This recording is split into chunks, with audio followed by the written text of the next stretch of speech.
자, 우리 뻘컵 교리강의 36번째 시간입니다. 교리강의 36번째 우리 종교의 자리 종교라는 큰 제목 아래서 두 번째 종교 자리의 마지막 시간 15번째 시간입니다. 하박국서 3장 17절 18절을 통해서 영성인의 신앙과 힘이라고 하는 제목으로 우리 한번 알아보도록 하는데, 우리 성경 하박국서 3장 17절 18절 우리 같이 봉독하도록 하겠습니다. 비록 무화과 나무가 무성치 못하며 포도나무에 열매가 없으며 감람나무에 소출이 없으며 밭에 식물이 없으며 우리의 양이 없으며 외양간에 소가 없을지라도 나는 여호와를 인하여 즐거워하며 내 구원의 하나님을 인하여 기뻐하리로다. 아멘. 하박국서 우리 이 말을 너무나 잘 알죠. 찬양의 복음성가에도 이 말씀을 가지고 노래를 만든 그 복음성가도 있죠. 근데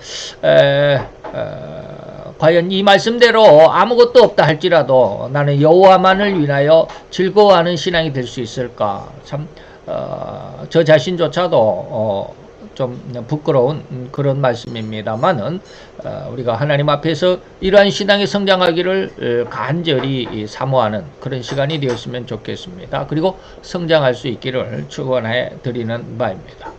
자, 우리가 교리강의 제1과 종교라는 제목가 있어요. 지금 제1과 종교죠. 그래서 두 번째 종교의 자리 그랬습니다. 첫 번째는 종교의 본질이고요. 두 번째 종교의 자리, 그리고 이제 다음 시간부터 종교의 기원에 대해서 또 한 20여시간 정도 할애가 될 겁니다. 그래서 종교의 자리에 대한 네 번째 퀴즈 문제를 통해서 그 의미를 확고히 한번 해보고자 합니다. 첫 번째 종교의 그 자리 퀴즈 1번에 대해서 우리가 섬기는 대상을 위해 어디에 종교의 자리를 마련해야 할까? 우리 마음 그랬겠죠.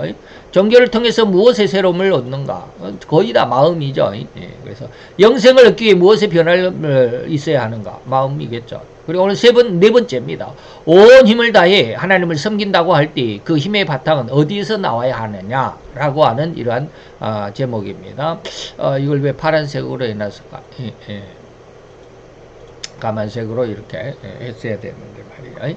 온 힘을 다해 하나님을 섬긴다라고 할 때 온 마음과 정성을 다해 하나님을 섬길 때 그 힘의 바탕은 어디에서 나와야 하느냐. 사무엘상 12장 20절에 보니까 오직 너의 마음을 다해 여호와를 섬기라. 마음을 다해서 라고 하는 것이죠.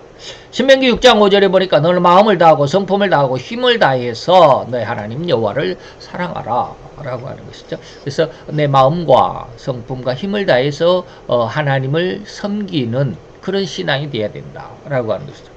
그렇지 않은 신앙이 있을까요? 우리 성경에 보면 고린도전서에 봅니까? 그러면 성령에 의하지 않고는 예수를 주라고 시인할 수가 없다라고 이렇게 말을 했죠. 근데 오늘 아침에도 그런 이야기를 하고 늘 제가 그런 이야기를 하지만 마태복음 7장 21절 23절이 가장 충격적인, 그리고 가장 두려워해야 할 말씀이다. 늘 말씀드립니다. 예수의 이름으로 능력을 행하고 귀신을 쫓아내고 기적을 행하고 엄청난 이런저러한 많은 능력과 기적과 이적을 행했다 할지라도 예수의 이름으로 했는데도 불구하고 예수는 나는 몰라, 너 불법이야 라고 이렇게 규정할 수밖에 없다. 그렇다고 한다면 과연 성령에 의하지 않고는 예수를 주라고 신할 수 없다라고 그랬는데 그 말씀과 상반되느냐? 그렇지 않습니다. 인간의 마음이 얼마나 흉악한지 말이죠. 속에 믿음이 없으면서도 믿음이 있는 척하는, 믿음이 있다라고 믿어버리는, 믿음이 있는 척하면 좀 다행인데 믿음이 있다고 믿어버리는 이러한 안타까운 일들이 이 종말의 시대에 하나님의 백성들, 다시 말하면 신자들을 지옥으로 끌고 가고자 하는 사단의 괴계가 엄청나다라고 하는 것입니다.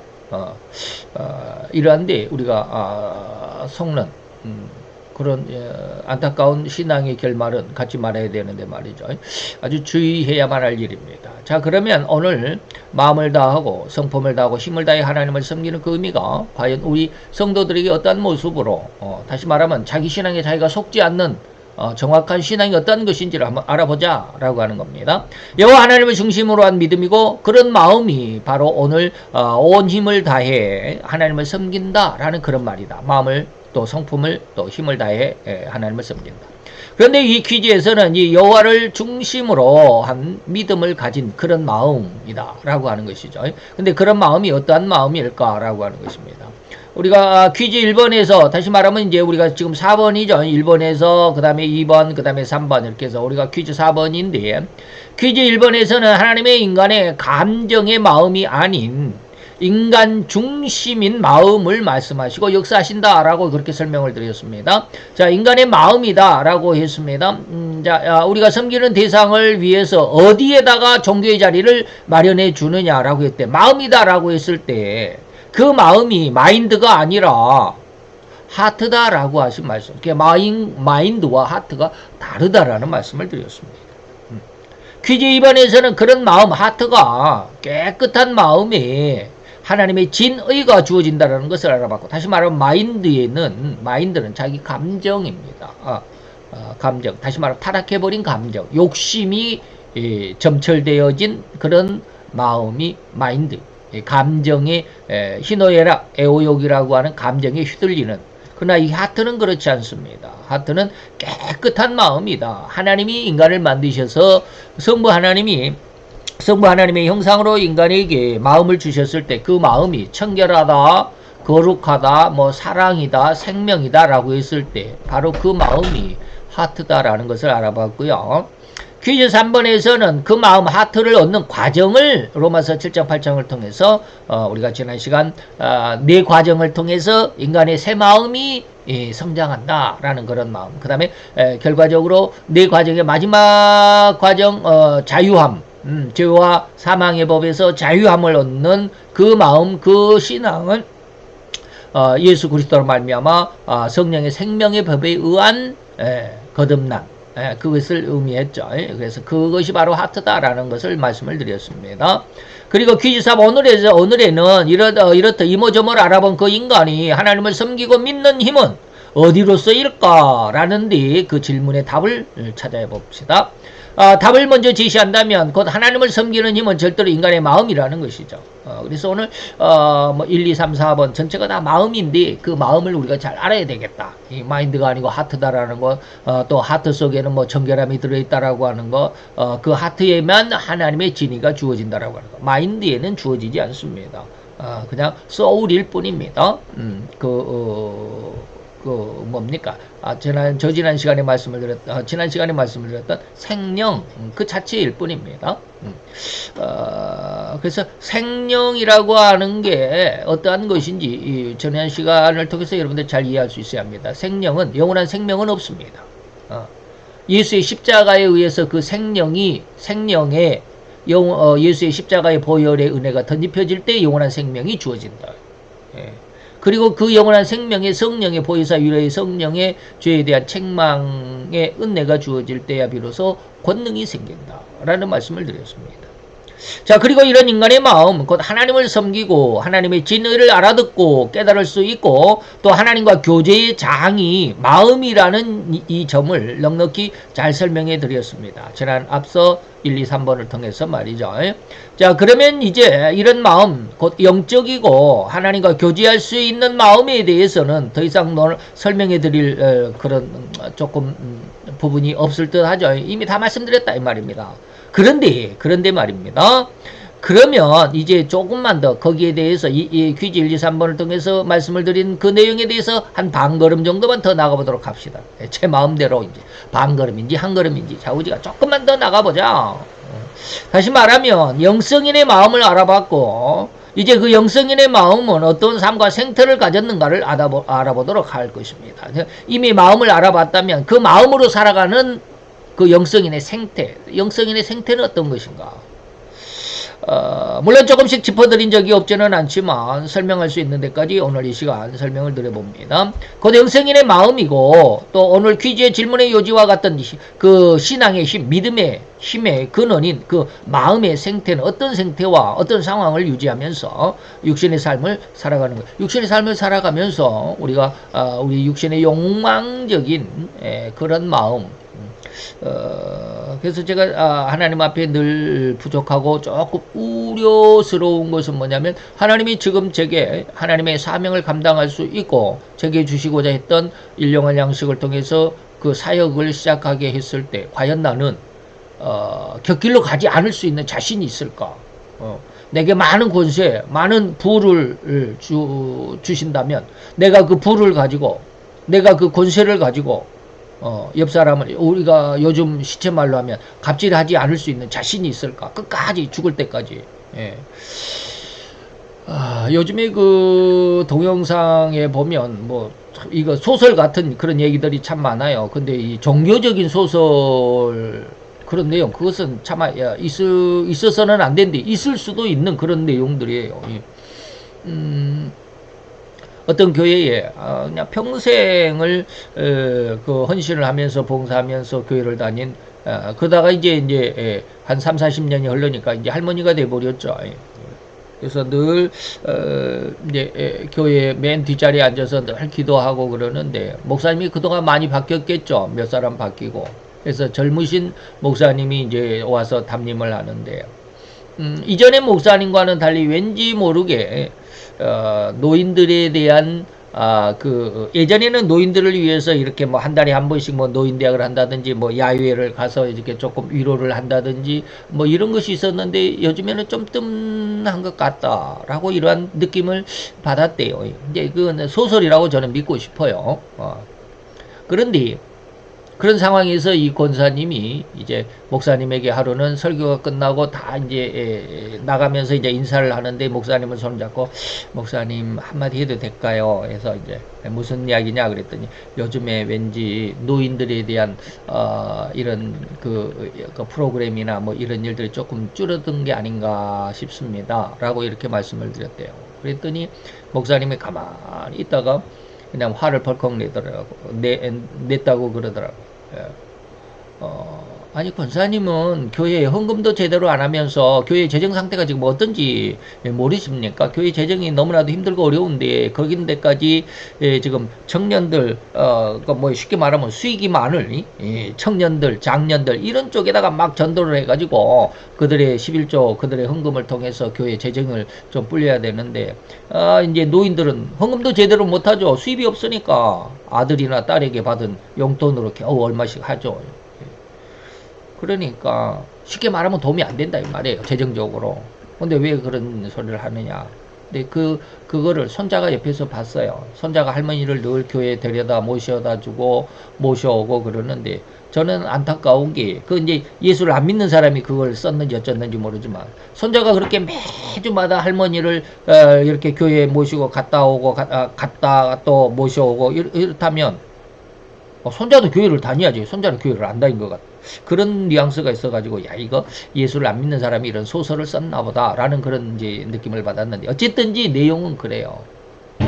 그리고 나서 이제 그 엄청난 슬픔 그 이제 마음에 그렇게 상처를 받았죠. 그 권사님이. 그래서 교회 그 이제 집에 와가지고 이제 그냥 할머니 방에 들어가서 하루 종일 할머니가 나오지도 않고 그래서 손자가 살며시 들여다보니까 기도하고 하나님 내가 이 일로 인해서 내 마음에 분노가 쌓이지 않기를 원합니다.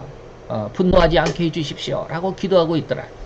그래서 이제 손자가 너무 마음에 상처를 입었죠. 손자도. 그래서 손자가 이제 그런 내용을 이제 교회의 그런 상황을 이렇게 수집을 하기 시작했습니다. 그리고 인터넷에 이제 올렸습니다. 이런 내용. 그래서 이것이 교회도 갑질을 할 수 있다. 교회도 갑질을 할 수 있다라는 그런 제목으로 올렸습니다. 그런 내용들이거든요.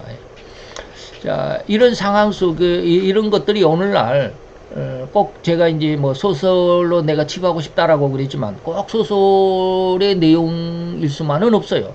사실이 그럴 수도 있어요. 엄청나게 그런 일들이 엄청나게 그래서 좀 죄송한데 상당히 있을 수 있습니다.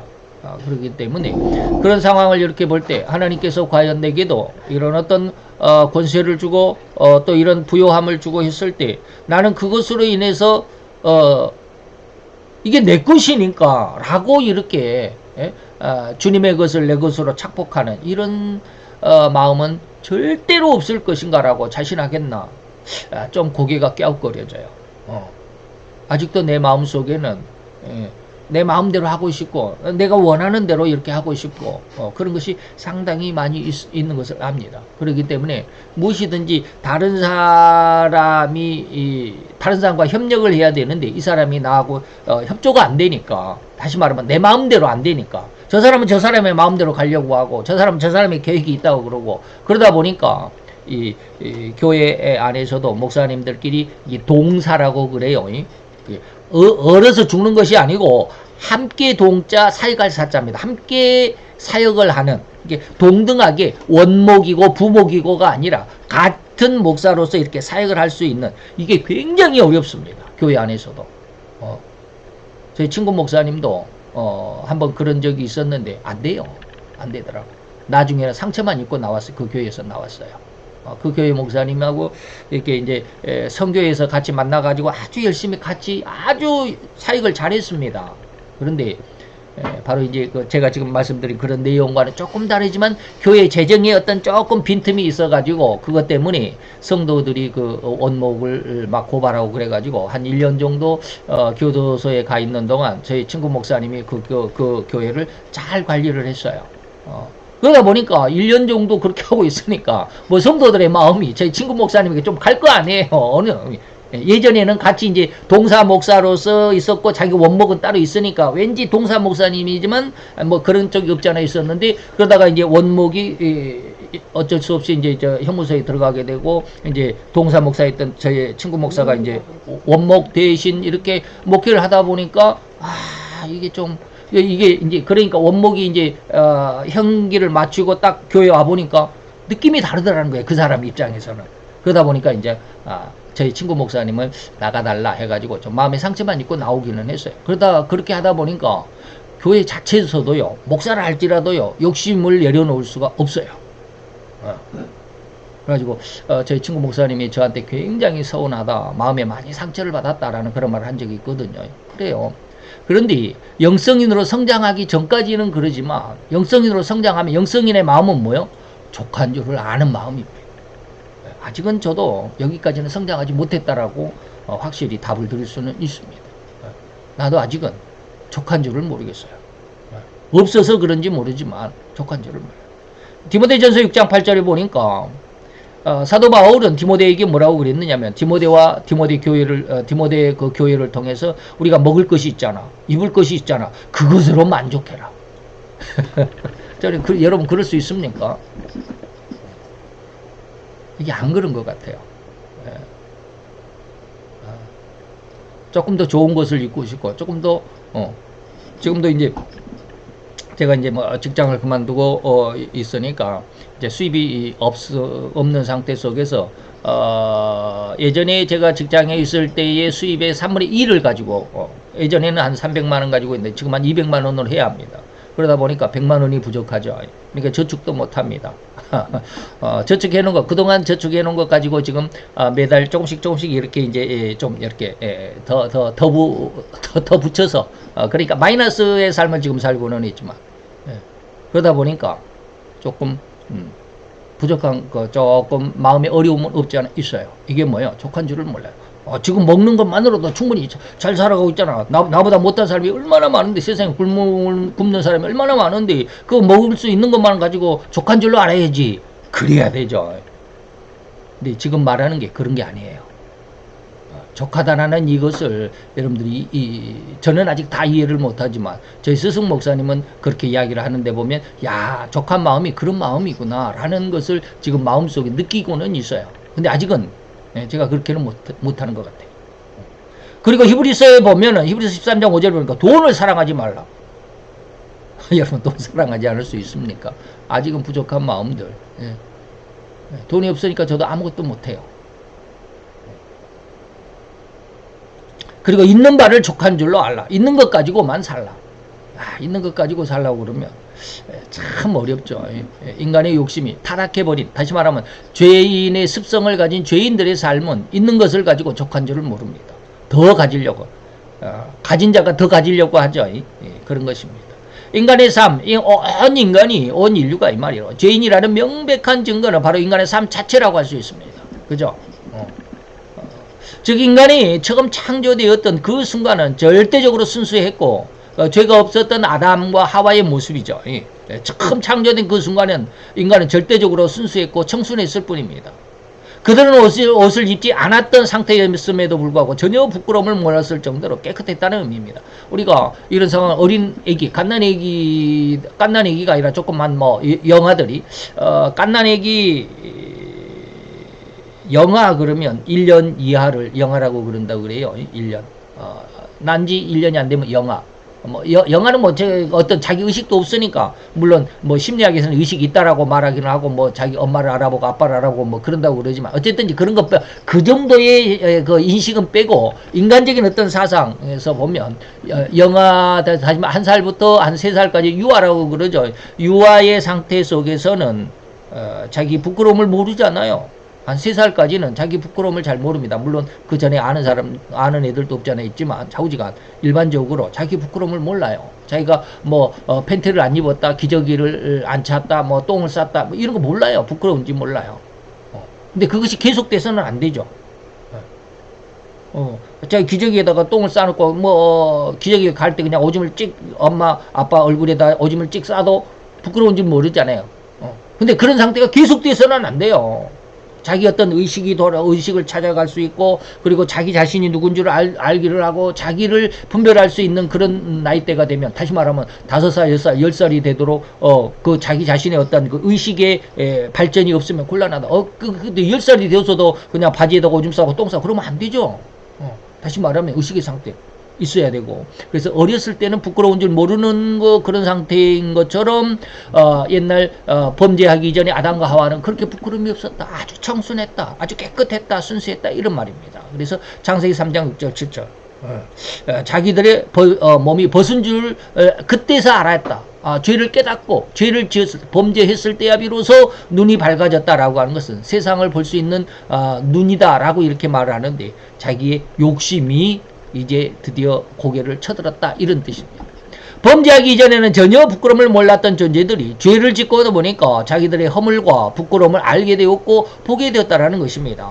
바로 이런 죄인이 되어버린 인간들, 다시 말하면 욕심이 생겼다. 없었던 욕심이 아니라 있었던 욕심이 이제 알게 됐다, 이 말입니다.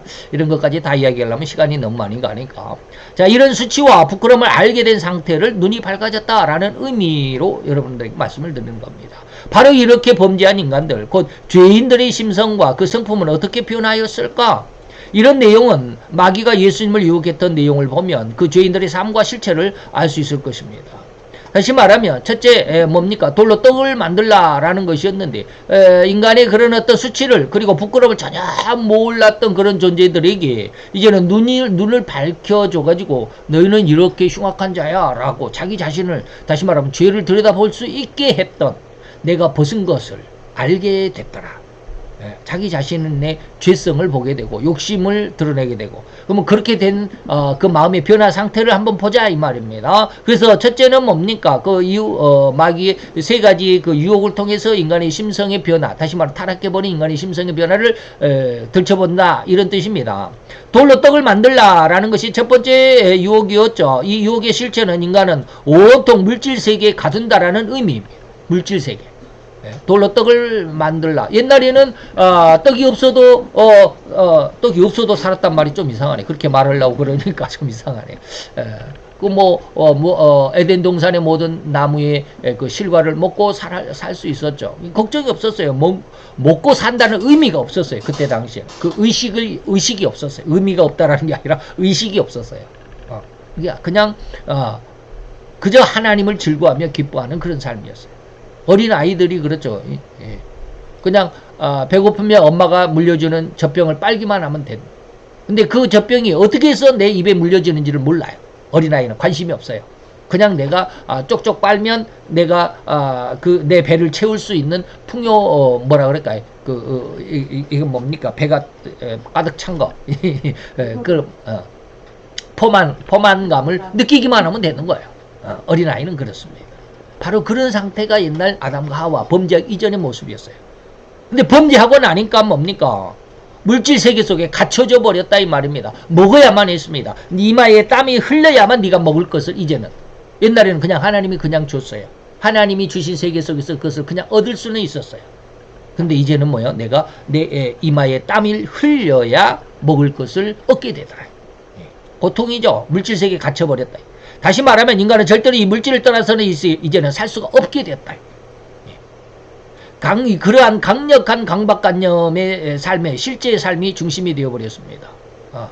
그러다 보니까 이제 뭡니까? 내게 수입이 없으면 불안을 느끼게 되는 거죠. 옛날에는 그런 수입이 있다 없다 이런 게 관심이 없었어요. 아담과 하와는.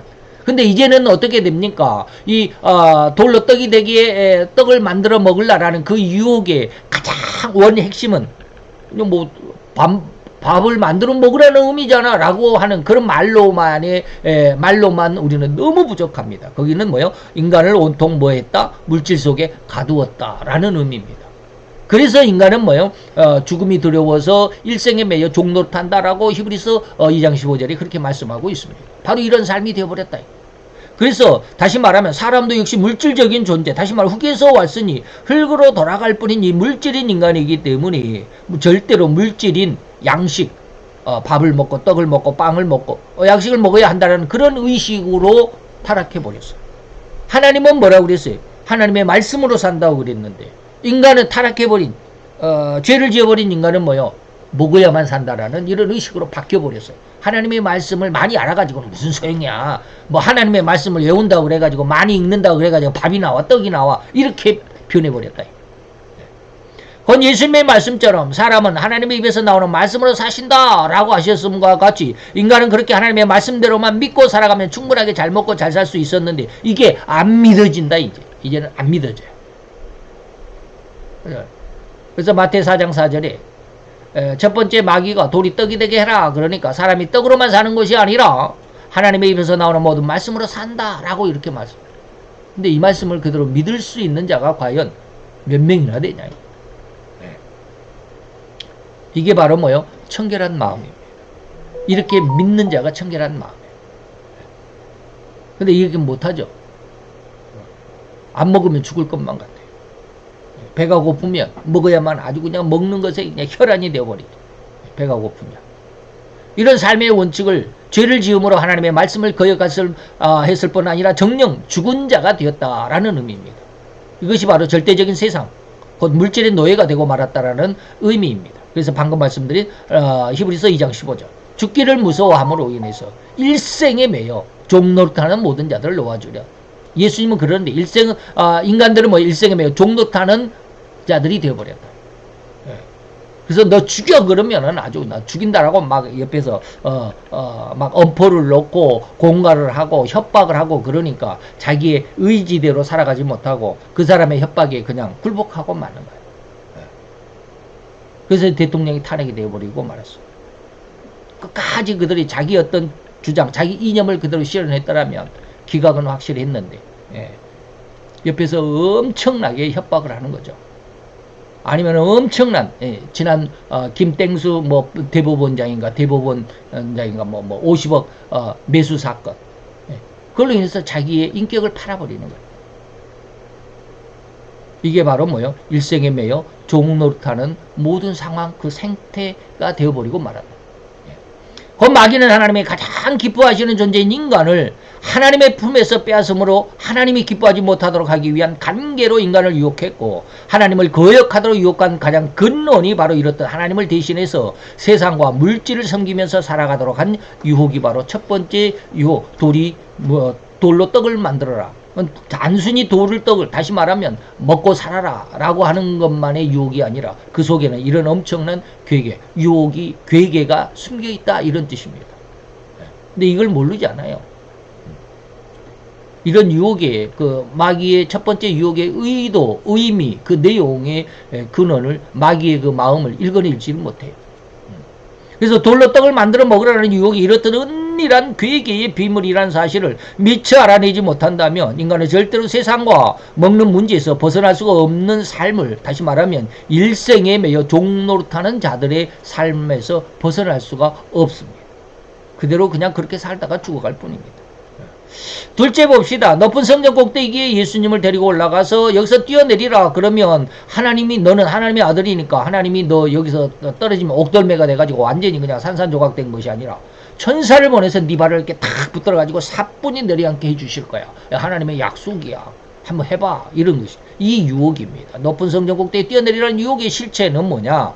자기 능력을 과시하는 그런 생태로 바꿔버렸다라는 겁니다. 다시 말하면 나는 이런 사람이야. 또는 너 내가 누군지 알아. 뭐 이런 거 있잖아요. 요즘으로 말하면. 이게 자기를 과시하는 거지. 이 자랑과는 조금 다른데 자랑과도 비슷합니다. 세 번째 유혹과 비슷한데 세 번째는 어떤 자기 자랑이고요. 여기는 과시인데 과시나 자랑이나 그 말인데 한번 분간해서 살펴보도록 합시다. 하나님께서 인간을 처음 만드셨을 때 진정 인간의 성품은 서로 간에 상호 협력하고 보조하고 이 말이죠. 그래서 배우자라는 말이 보조한다라는 뜻입니다. 그 서로 사랑하는 관계로 살아가도록 그렇게 돕는 배필로서 아담의 갈비뼈를 빼서 하와를 만들었다. 이런 사랑과 상호 협력 관계가 진실로 삼위 하나님의 진정한 관계였습니다. 그래서 너희가 서로 사랑하는 그런 관계를 잘 유지하고 잘 발휘를 한다면 모든 사람이 너희가 진정한 예수님의 제자 하나님의 성도라는 것을 알게 될 거야 라는 것이죠. 근데 우리는 이렇게 못하잖아요. 서로 사랑한 게 아니라 서로 민수가 되어 있죠. 그러나 마귀의 계계는 절대로 이러한 하나님의 성품을 닮아서 하나님을 기쁘시게 하는 그런 인간의 삶을 그대로 놔두거나 그대로 보고만 있을 수가 없었죠. 그래서 인간의 심성에 하나님을 닮은 사랑을 빼버리고 대신해서 자기를 사랑하는 마음으로 변질시키고자 했습니다. 그 유혹이 바로 이 두 번째 유혹입니다. 자기 사랑, 자기 과시. 나는 이런 사람인데 옛날 처음 첫사랑 아담과 하와는 뭐요? 내가 이런 사람이 아니라 나는 서포트 해주는, 상대방을 살려주는, 상대방을 이롭게 해주는 그런 어떤 마음이었는데 이제 유혹의 두 번째 유혹은 높은 성전 꼭대기에서 뛰어내리면 하나님이 너를 도와줄 거야 하는 그 유혹의 근본의 근원적인 의미는 뭐냐? 내가 살고자 한다. 그래서 이런 마귀의 유혹에 휩쓸려버린 인간은 서로를 사랑하는 마음 대신에 서로를 경계하고 상대방을 질밟거나 죽이지 않으면 내가 성공할 수 없다는 강박관념으로 타락해버렸고 그러한 타락한 심성으로 살아가는 세상의 법칙을 만들어 놨습니다. 그래서 상대를 죽이지 않으면 내가 오히려 당한다. 지금 중국이 지금 지금 중국 뉴스들을 많이 봅니까?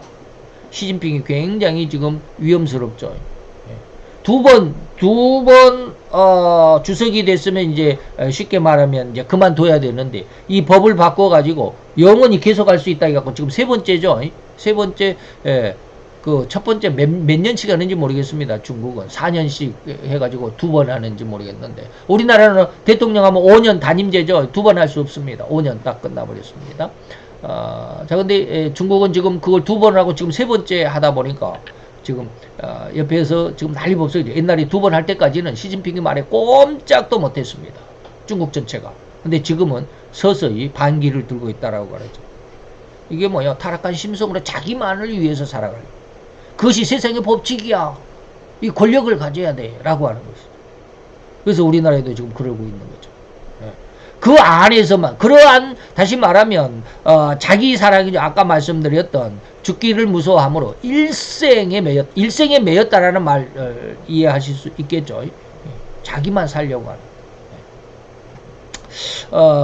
그런 모습으로 이것을 세상의 법칙을 만들어버려. 그렇게 세상의 법칙을 그렇게 만들어버렸습니다. 인간 스스로가. 하나님은 온 세상 사람들을 서로 사랑하고 서로 배려하고 서로 양보하고 이것이 원래 인간을 만드신 하나님의 의도였습니다. 서로 배필로서의 삶을 살아가도록 꼭 부부간만 배필이 아니라 모든 사람이 다 배필로서 서로 도와주고 서로 양보하고 서로 사랑할 수 있는. 근데 지금은 그런 마음이 자기 과시로 바뀌어 버렸잖아요. 자기 과시로 바꾸다 보니까 너는 내 발밑에 있어야 돼. 너는 내게 무릎을 꿇어야 돼. 이런 어떠한 의식밖에 없잖아요. 그게 세상의 법칙이. 제가 기도할 때 아니면 여러분들에게 말씀드릴 때 세상과 세상의 법칙이라고 말씀을 드리고 그렇게 이야기할 때는 세상의 법칙은 바로 그런 의도를 가지고 있습니다. 명예와 권세가 다시면 세 번째 이제 천하만국의 권세 그런데 그 권세가 없으면 내가 세상에서 왕따가 되고 매장을 당할 수밖에 없는 그런 세상. 이것이 바로 세상의 법칙입니다. 그 안에서만 살다가 죽는 인생으로 전락해버린 것이 바로 두 번째 마귀의 유혹이었습니다. 세 번째는 뭘까요? 내게 절하면, 다시 마귀에게 절하면, 다시 말하면 내가 하나님을 섬기는 마음의 중심에서 세상을 중심으로 살아가면, 세상의 법칙을 중심으로 살아가면 이 말이에요. 그게 바로 내게 절하면이라는 뜻입니다. 꼭 마귀에게 우리가 마귀를 찾아가가지고 나가 당신의 종이 되겠습니다. 이렇게 머리를 숙인 게 아닙니다. 우리 마음속에 하나님을 중심으로 해서 살아가는 이 마음, 이 믿음이 없어지고 세상적인 삶으로 세상의 법칙을 숭배하며 살아가는, 숭배한다는 말을 거기다 넣어서 좀 죄송한데, 어쨌든지 돈이 없으면 못 살아, 권세가 없으면 내가 사람 구실을 못해 라고 하는 거. 내가 잘 먹고 잘 살려면, 그리고 내가 많은 돈을 벌려면, 제가 아는 사람이 그런 말을 하더라고요. 내 아는 사람이 그런 말, 자기가 아는 그 형님이 한 사람이 있는데, 아주 쉽게 말하면 뒷골목의 보스예요. 뒷골목의 보스인데 그분이 자꾸 그러더래요. 제가 이제 아는 사람을 제 지인에게 야 네가 돈을 가지려면 한 손에 돈을 쥐려고 하면 한 손에는 반드시 도끼가 들려 있어야 된다. 도끼가 안 들려 있으면 네 손에 돈이 들어올 수가 없다. 이런 말을 하시더래요. 뒷골목에 있을 법한 그런 얘기죠. 도끼를 휘둘리지 않으면 네 손에 돈이 안 들어와. 그러니까 이게 위협을 한다 이 말입니다. 옛날에 이슬람이 그랬다고 그러죠. 이슬람과 십자군 전쟁할 때 이슬람이 한 손에는 칼, 한 손에는 코란. 그래가지고 사람들에게 자 나라를 정복하면 네가 이 코란을 받겠냐, 아니면 칼을 받겠냐 이렇게 아주 강요를 했다고 그러죠. 그래서 이슬람이 당시 그 중동 지역에 어마어마하게 퍼졌던 그런 그 역사적인 사건도 있습니다. 바로 그런 것입니다. 내게 절하면이라는 마귀가 이렇게 말하는 것은 뭡니까? 자기 권세를, 세상과 세상의 법칙을 따라라 이런 뜻입니다.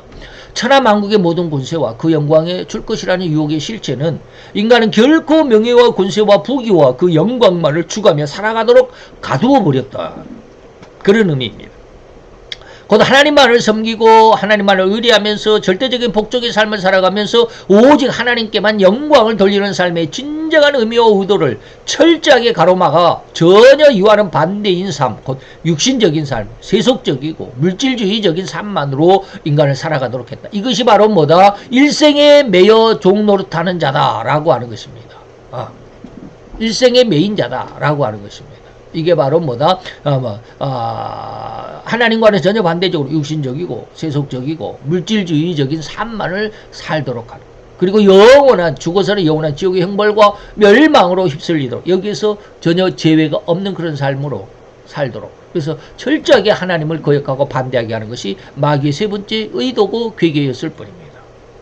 그래서 이제 그것이 이제 세계의 유혹과 그 마귀의 세계 유혹, 돌들을 가지고 떡떡이가 되게 하라. 그리고 높은 성전 꼭대기에 뛰어내리라라고 하는 것이고, 그리고 천하만국의 모든 영광을 줄 테니까 내게 엎드려 경배하면 이 모든 것을 내게 줄 거야라고 하는 세 가지의 유혹을 여러분들에게 말씀드린 겁니다. 그래서 이런 마귀의 유혹이 절대적으로 그리고 완벽하게 유혹이 되어버렸다. 완벽하게 이 유혹을 벗어날 인간이 없습니다. 절대 없습니다. 그래서 사도행전 로마서 3장 16절인가요? 로마서 3장인가요? 10절 의인은 없나니 한 사람도 없다. 그만큼 완벽하게 인간을 완전히 죄로 가두어 버렸다. 완벽하게 유혹되었다.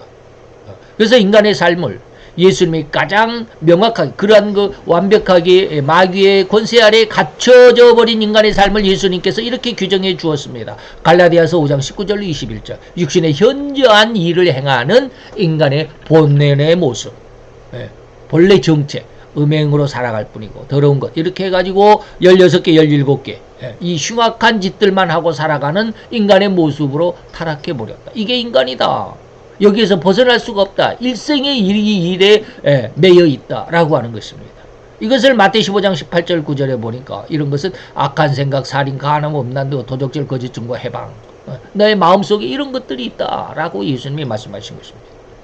이런 마귀의 유혹에 넘어가 버린 죄인일 뿐인 인간은 오로지 이렇게 이런 상태로만 살아갈 뿐이었습니다. 오직 자기 욕심과 야망과 욕망을 추구하는 삶일 뿐입니다. 온갖 이런 육체의 현저한 일들을 총동원해서 이렇게 살지 않으면 잠을 자지 못하고, 또한 남도 그렇게 살도록 꼬드기면서 협박하면서 선동하면서, 그렇지 않으면 아주 죽이겠다고 아주 협박하는 이러한 일들이 인간의 본연의 모습, 죄인의 모습이다 이 말입니다.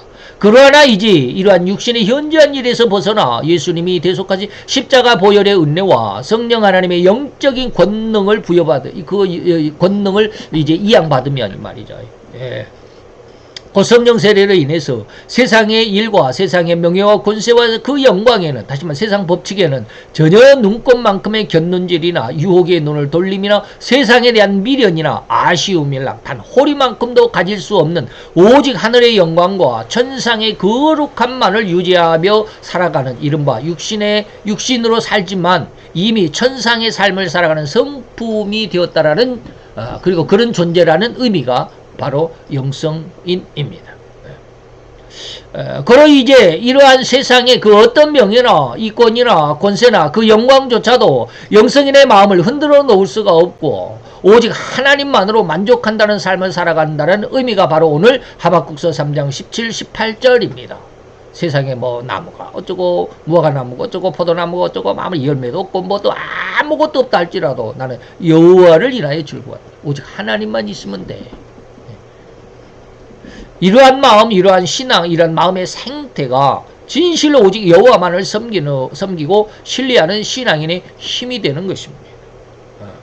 그래서 우리가 오늘 어떠한 마음이 되어야 되느냐, 어떠한 진정한 신앙은 어떠한 진정한 종교의 자리는 우리 마음인데 그것이 도대체 어떠한 마음이냐라고 하는 것, 여러분들에게 조금이나마 이해가 되셨으면 감사하겠습니다. 기도합시다. 할렐루야. 주님, 오늘도 여호와의 귀한 은혜와 은총을 감사드리나이다. 오늘 아버지의 종교라는 한 챕터 속에서 아버지의 진실로 우리는 우리 마음속에 어떠한 모습으로 이 종교를 구축해야 하는지 다시 한번 상고해보는 마지막 시간이었나이다. 하나님, 우리에게 귀한 은혜와 은총을 도와여 주시고 지혜와 지식과 청기와 총명으로 더 풍성하게 제우 역사하셔서 하나님의 말씀이 어떻게, 그리고 어떠한 모습으로, 그리고 또한 어떻게 우리 마음속에 키워가야 하며 그 뿌리를 내려야 하는지 진정한 하나님의 지혜를 주시고 지식으로 인하여 우리가 더 복롭게 또한 능력으로 성장할 수 있기까지 하나님이 역사하시고 축복하시며 인도하여 주시옵소서. 오늘도 사랑하는 귀한 아들과 딸들의 모든 심령 속에 이 말씀이, 귀한 은혜와 이 뿌리가 더욱더 굳세어지고 비가 내리고 장수가 나고 바람이 분다 할지라도 결코 무너지지 않는 건축물처럼 진정한 신앙, 올곧은 신앙으로 잘 성장할 수 있게 하여 주시옵소서.